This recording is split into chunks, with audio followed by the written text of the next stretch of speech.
Hello, you all. It's kind of hot out here, but I wanted to do a really quick message on Egypt, like the differences between Egypt and the wilderness season.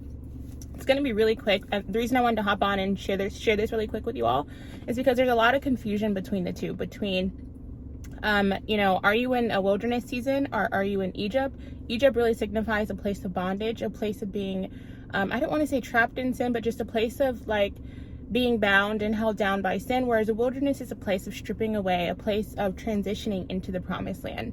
But the reason why I don't really share many messages about Egypt, which I will be in the future sharing more messages about Egypt and that place of bondage, is because usually people who are in Egypt and they're in the world and they're in a place of bondage, they're not looking at messages like this. They're not on YouTube looking at messages or purchasing books or really looking to grow in their walk with the Lord. Their mind isn't even there yet because they don't even know that where they're at is in like this place of bondage. They think that they're elevating in the world.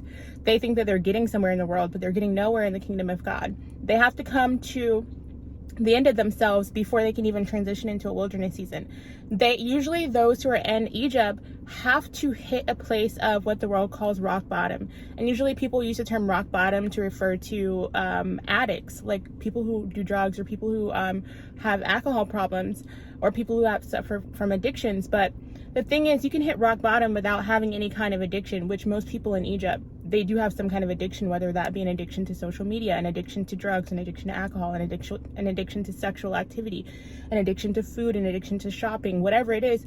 Addictions aren't just limited to drugs and alcohol, but the thing is, usually they have to come to the end of themselves. They have to hit rock bottom before they realize, wait a second, I need something divine. I need something outside of myself. I need God. I can't do this life without him. It appears that I'm going somewhere, but it's like a hamster, right? Those who are in Egypt, they're in the world system. They haven't realized they need to be in alignment with God.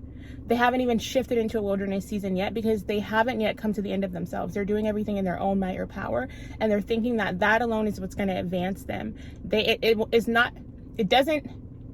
don't shift into a wilderness until they get to a point where they realize, it's a light bulb moment that goes off in their head.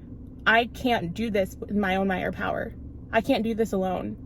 And it takes them losing almost everything. It takes them hitting rock bottom. It takes maybe they don't lose everything, but it takes some dramatic life event to happen for them to realize that and shift into a wilderness season. So I do want to share that with you because most people say, we don't talk much about Egypt. And it's because usually people who are in Egypt, they're in bondage.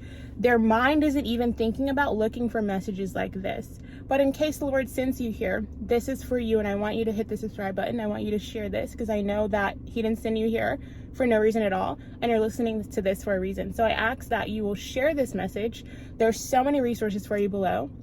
There's Journey Through the Wilderness, the waitlist. We just opened it up a few days ago, but we're actually about to close it within less than 48 hours. But you can hop on the wait list now. There's other resources for you below. There's a Promised Land roadmap. If you were in an Egypt season, the roadmap is free. I invite you to download that. It's going to be super eye-opening for you. I encourage you to do that. It'll put you on the email list. You'll get many other updates. And I love you all. I'm always praying for you. I have the heart of God for you. And I'll talk with you in the next message.